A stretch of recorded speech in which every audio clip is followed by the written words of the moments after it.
All right, so let's just first start with what it is, right? What do we mean by the design thinking and what it is?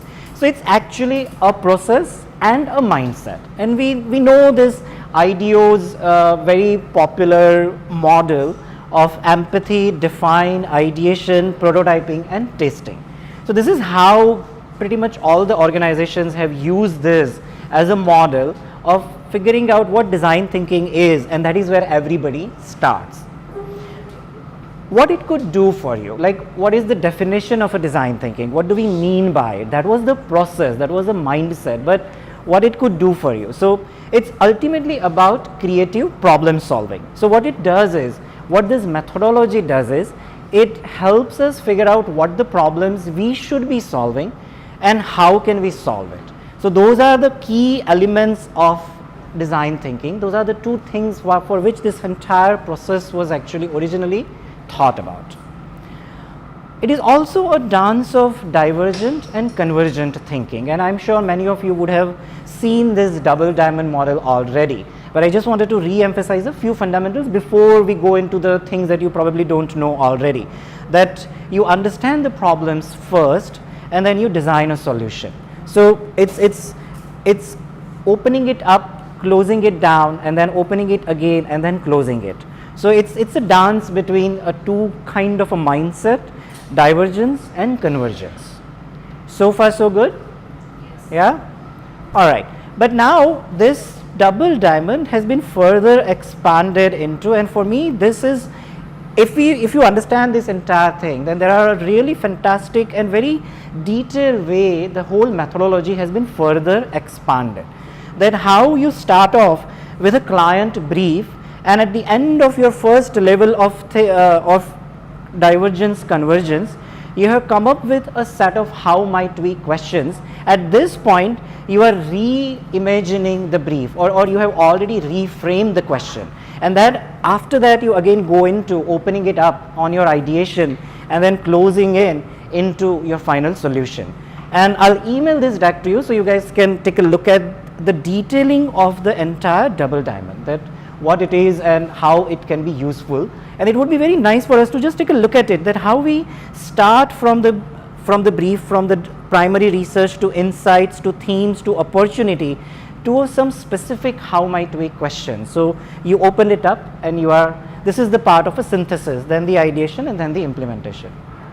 So far still okay, there is nothing new that I have so far talked about. I think what the key question that I wanted to kind of have a conversation here is this enough to solve business challenges, or should there be more than it, or are we doing it enough, or have we interpreted the design thinking methodology in the right way such that it helps us solve the business challenges? First and foremost, I'm going to focus on this, and I want to open up a conversation here as well, that when we go about empathizing with the people during our primary research, are we empathizing for the right people? Now, at least if I were to just comment on my 1 year at DY, what I have noticed is that pretty much project after project, we usually end up talking to our own peers. And that basically means that we have already limited our socioeconomics, we have already limited the mindset and the behaviors. So the question is, are we empathizing with the right people? And what can we do to not do that and actually select the people that we need to empathize with in a much more scientific way? So you have to understand that here is my potential consumer target, here are the ways that I'm going to select them. Then you put a list of names out and then you select, am I getting a good enough diverse set of people that we should be talking to? Or just because we have either lack of time or we are trying to rush through the primary research, we are doing a short circuiting, that let's just talk to 5 people in the company and we will probably have an understanding that what the needs are, what the desires are, what the behaviors are, and then just rush with it. So my question to all of you is that this is the first step. What you put it in is what you are going to get out. And this is the most important aspect of our entire primary research. It is the foundation of the entire design thinking methodology. Our own empathy for the people who are our potential target consumers. So like one thing which I used to do when I was in US, that we always always have hired people through recruiting agencies, and we will give a really fantastic brief of who are the people that we wish to talk to. I'm going into varieties of details, and we give that brief to them. It is their responsibility to recruit them, and then there was always a compensation for that time. So either like in US we used to give for 1 hour, we used to give $100. Here, even if you give for 100 rupees, people would still be willing to participate. And the insights that came out of that recruited group of people compared to the one that I had interviewed from my own peer group, through my own references, there was a stark difference. And that's where it occurred to me that we should get into a habit of figuring out what are the recruiting agencies in India with whom we can work with. Is it a model that we can work with? Can that be somehow that cost we can pass it on to the client? Because in my mind, selecting the consumers to talk to is a very, very important thing. If we just use our own peer, then the insights we are going to go is also going to be the same level, because we already know that, and that means we are already biased, and therefore nothing new is going to come out from it. Another thing is that in this entire, like, we are planning to use design thinking for business. The key element, I mean the key aspects of business are viability and feasibility. Where in this entire process that this thing tells me that I'm actually validating it against technicality of it. Can I do it? Do I even have a capacity of it? And the financial aspect of it. It doesn't say anything there. So there was a reinterpretation of a design thinking that was done, and this is from a book called Designing for Growth, which was primarily done to answer this specific question itself. So I'm now going into the evolution of the design thinking as it was designed by IDEO, to how different people have added different things to it. So what happens here is that it is still a divergence convergence model, but so it is about what is it that we wish to solve. What if is where we are now opening up in ideation and imagining how it could be. What wows, so these two aspects are very much business related. What wows is that what would work for the customers, and the last one is what works. So what works is, this is where you are now bringing in the viability aspect of it. So this is slightly better than what this process was, because here now you have a specific things that are designed for you to answer those questions, that whatever the solutions that we are designing, will that work for the business? Will it be financially viable? Will it be technically feasible? So ultimately, it's this is also, everybody knows that what this thing is, that if we manage to do that, then that's where the true innovation comes about. But now I have a question about the innovation itself. It is a messy process. So the key question is that, generally, if you were to truly innovate, many people would say that you can't put a structured process on it. It requires a chaos. If you have an ordered process, then you are not going to come through the innovation, because you don't know where you need to go back. No process can actually allow you to that kind of an iteration and all of it. It is a messy process. You just have to survive it. Then only you can come up with a truly innovative solution. So the second key question is that by having that kind of a structured process, are we limiting ourselves with not allowing the chaos in that process? So how do we do that? Like, you have a proper structured process, and then you also want to be a bit more chaotic. How can both of them coexist such that we can actually reach to a true innovation? So that is the second question. The thing is that here, it doesn't show clearly, but if you see it, there are lots of iterations. Tons of iterations are happening before you actually manage to find your way out of it. So ultimately, it is about this whole iteration that is so much necessary for a creative problem solving. If you were to again go back into any of these processes, if for example, when an organization decides that human-centered design thinking is what I am going to use to solve my problems, and this is what the methodology I will be using, the first time I am looking at it, I'll say that, okay, this is 1, 2, 3, 4 and 5. It's a 5-step process and I'm done. Okay, let's see if I use this model, it's 1, 2, 3 and 4-step process. This is a 2-step process. Nobody is actually seeing it that this is a visualization of a process. The iteration of it is completely missed out. That you may want to go back from here to here, or from here to here, or here to the interconnections between these different stages are completely lost. And I think even here, and I'm going to go back to my own experience at DY for the last 1 year. These two aspects, the prototyping and validation, I'm not sure are we doing it enough, because we solutionized and we put the solution out into the client's face and we are done with it. It's a strategy presentation and we walk out. But whatever we presented to the client, what kind of a confidence that we have that these solutions will work? Is it so? This two aspects, just as we just had a discussion about the empathy, similarly on this last two aspects of the whole design thinking process, are we doing enough? Are we iterating enough? Are we going back and re-evaluating our own decisions, our own solutions, such that we have enough confidence before we present it out to the client? So that iteration is kind of getting lost out, because we look at this and we say, okay, this is a 5-step process and I'm done. I did some prototyping, I did testing. Are we going back? Yes, but the way we are interpreting it is we are seeing order in it, and therefore we are not doing enough of iterations, and therefore the solutions that we bring out to the client, they are not, because we have to have some kind of a confidence in it. No matter how much we debate internally and discuss for hours, nothing compares to actually going into the market, validating it, collecting the feedback, coming back into the room, re-ideating and doing it all over again. Nothing compares that. How can we include that in our processes? How can we allow for the client, because that requires time. I understand from a client point of view as well that prototyping adds the time, it also adds the cost. Is there a way for us to balance it out and ensure that we add that, we don't forget those things from it? All right.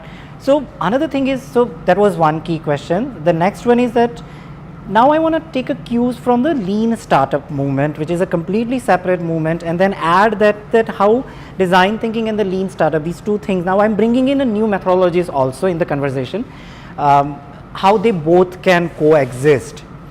So the question that, sorry, I'm going to go back. The question here was that how can we add iteration into these processes? So that led to a reinterpretation of a double diamond, where what had happened is that in the end of it, so we are designing it, but when we are prototyping it, this entire build, measure, learn cycle, it actually came from the lean methodology.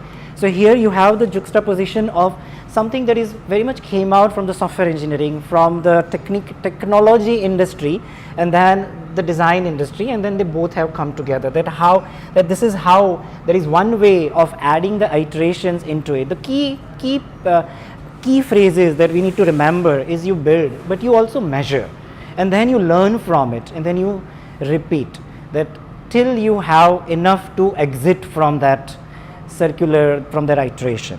So design thinking primarily, how it came about, it was about the way designers looked at a problem and derived at a solution.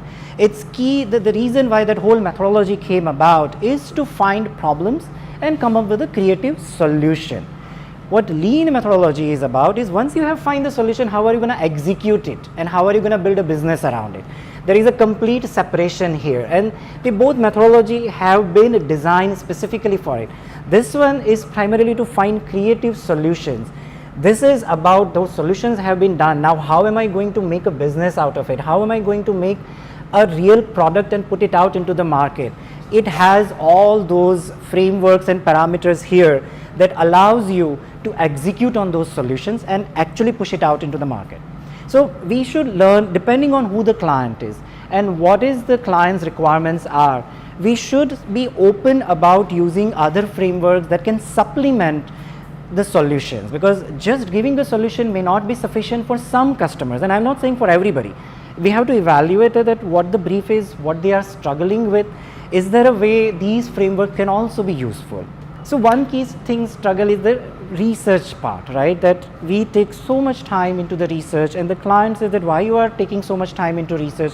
Can we speed it up? And can we and there is always that tussle that no, don't talk to 30 customers, talk to 15 and 10 and we will be done.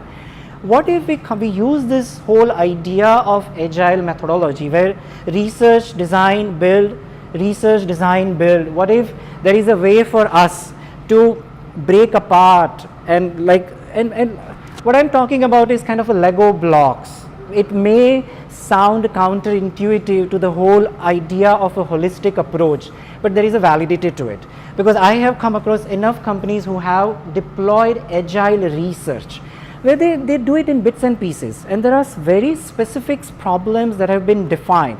There is a bigger problem, then there are bits and pieces of a smaller problem that it has been. Imagine a Lego block. Ultimately, how can we chop it off and how can we do it in a much more agile, because if we do this, the client is also seeing the results and therefore they are much more willing to keep on engaging. If we say that we are going to take 5 months and then we'll come to you and give you a strategy presentation, so many of our customers are going to say that I can't afford you, I don't know what strategy you are going to give me at the end of the 5 months, will it work or will it not work?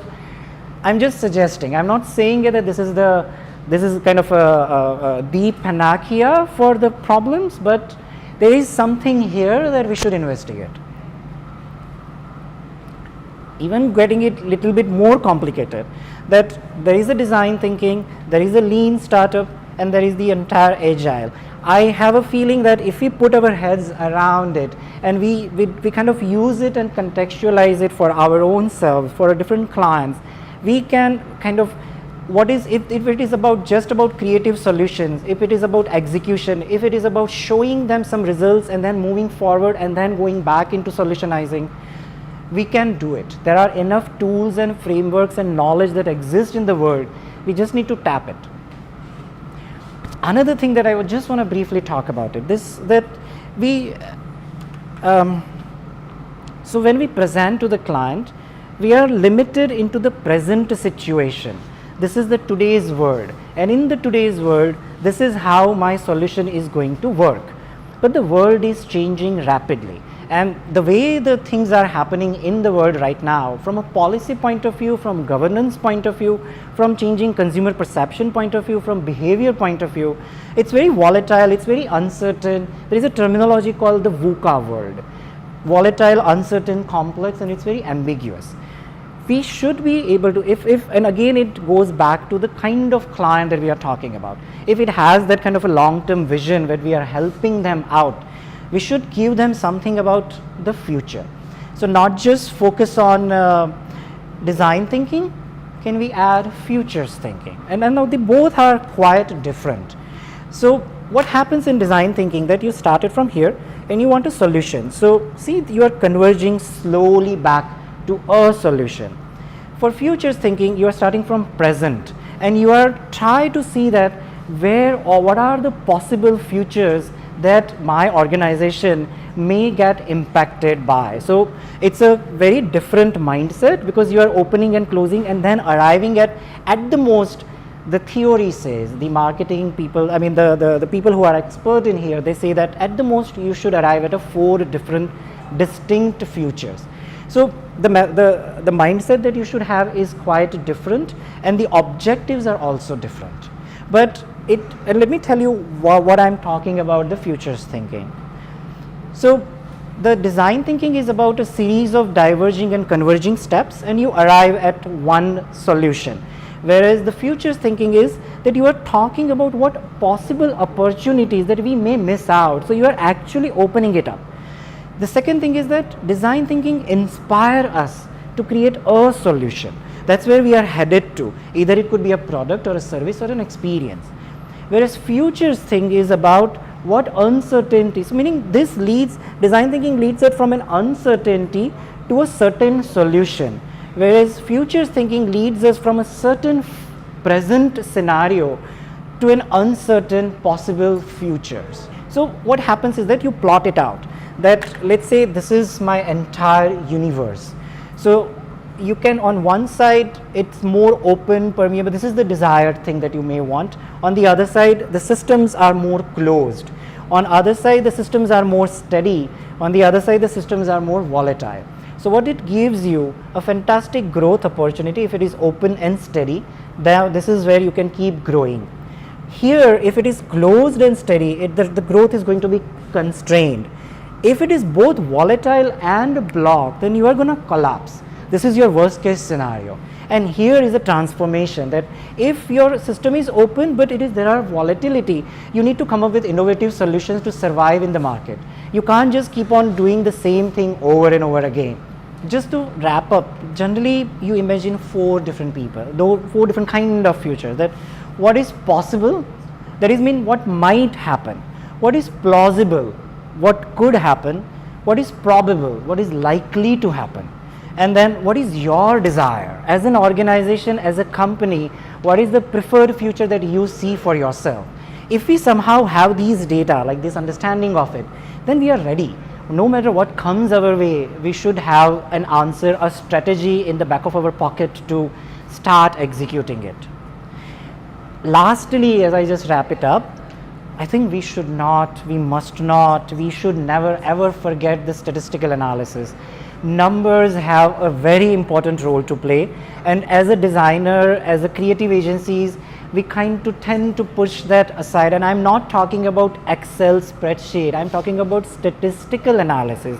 I'm talking about mean and deviation and all the things that you wouldn't want to hear.